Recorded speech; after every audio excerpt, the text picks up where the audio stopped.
Assalamualaikum warahmatullahi wabarakatuh. Hello friends, welcome to my channel YouTube. Today, I will present the result of my assessment about concepts and approaches of discourse. Before going into the material, first let me introduce myself. My name is Erisa. I'm from the Institute Science and Education Program Studi English Education Kiara Ternate. First of all, we will explain some important concept to discourse. So in the concept there are several important things that must be considered. First, formal and functionalist paradigms. 2, contextual and formal. 3, context.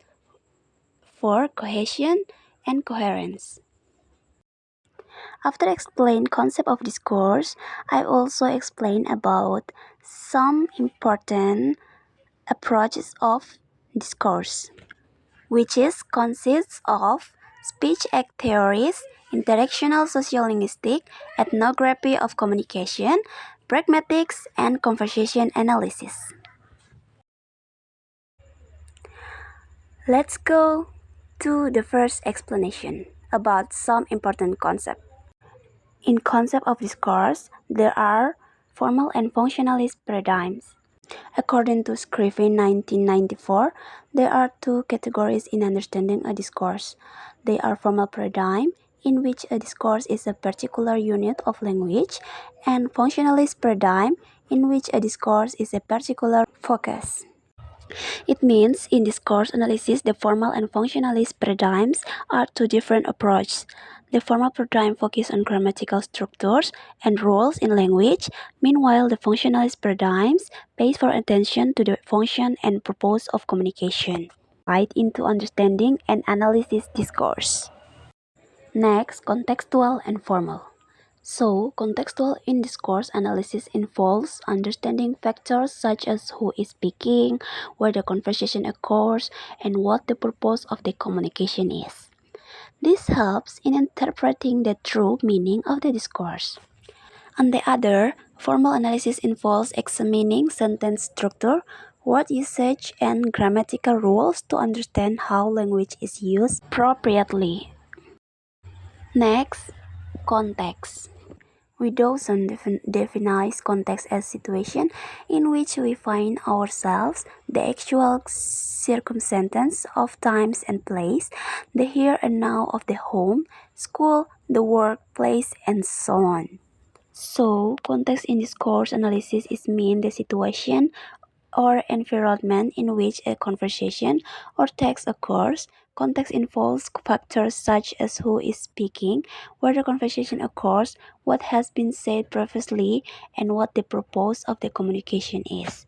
So, context is very important in discourse analysis to understand the message conveyed better. Next, cohesion and coherence. Cohesion relates to the way language is used to connect words, phrases, and sentences in a text. This helps maintain fluidity and connectedness in the discourse. Examples are the use of pronouns, conjunction, and repetition of words. Coherence focuses on the overall understanding and logical progression of ideas in the text.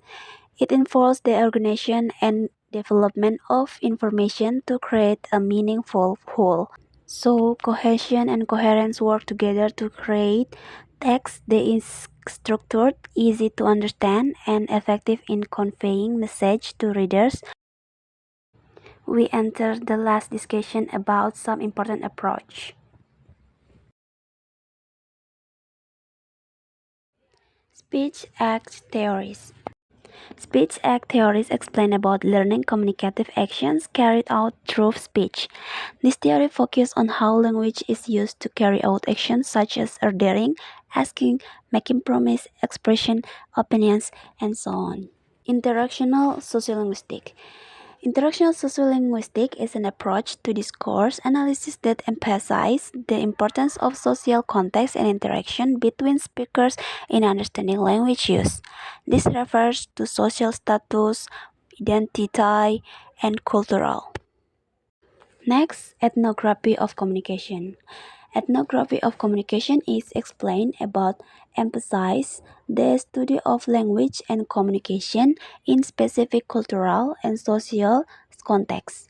This approach involves direct observation and in-depth research of communication practice within a social group.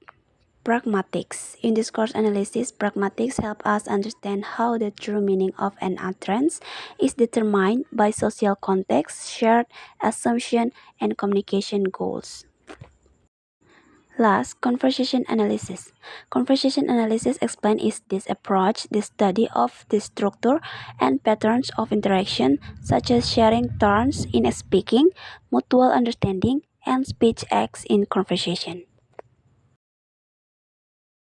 So that's all my result of presentation, and I apologize if there are any wrong words or language that I speak. My and thanks for watching.